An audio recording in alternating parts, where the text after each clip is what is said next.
Patrick Russo, nous sommes sur le stand de Signe et tu vas nous présenter une nouvelle discipline que tu as mise au point. Une discipline? Non, c'est un jeu.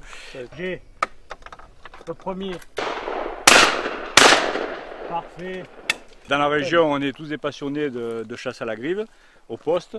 Donc j'ai imaginé de faire un petit peu le même concept, mais avec des pigeons d'argile.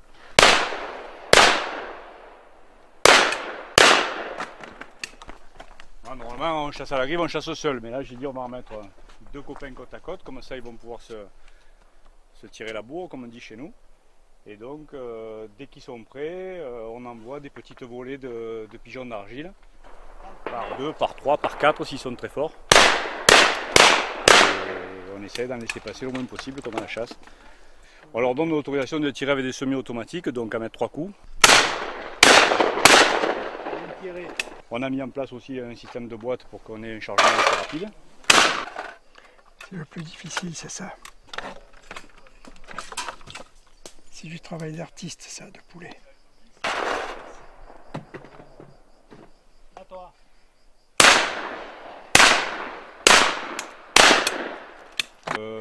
C'est plus un jeu, hein. Je ne pense pas que ça devienne une discipline ni FITA ni fédérale. Pour l'instant, il n'y a que des rentrants semi-traversats. Mais pour la saison prochaine, on a prévu de mettre aussi on a imaginé de faire de temps en temps une grive qui vient de derrière, pour surprendre un peu plus.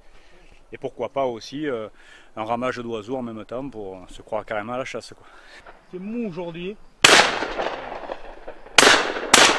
Au tir, on sait d'où le pigeon il va partir, on s'y prépare, on le commence, alors que là c'est tout à l'inverse. On ne sait pas d'où il va venir et souvent il arrive quand le fusil est ouvert et quand le fusil est vide. Alors donc il faut être très rapide. Oh, peut-être que je suis là. On a des spécialistes un peu au club.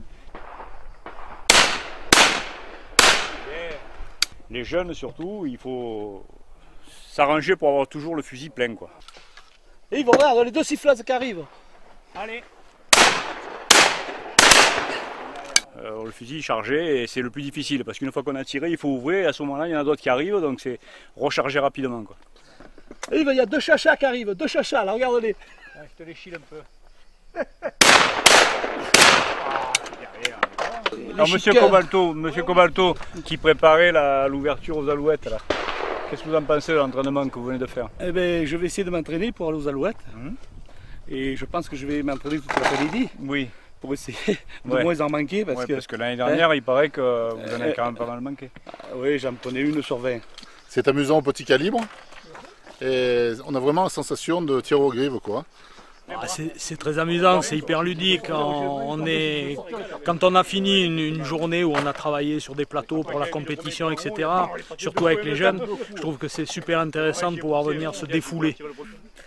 Je m'amuse beaucoup à ce passe-grive et ça apprend aussi pour la chasse.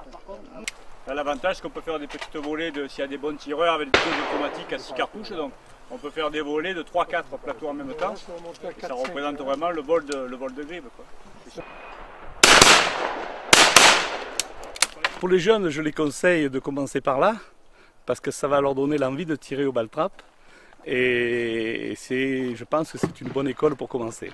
Et même les débutants peuvent venir se mesurer à ce jeu et au contraire, c'est un rappel pour eux de la chasse à la grive. Et comme dans notre région on en voit de moins en moins, c'est l'occasion pour dire j'ai fait une belle passée à Signe.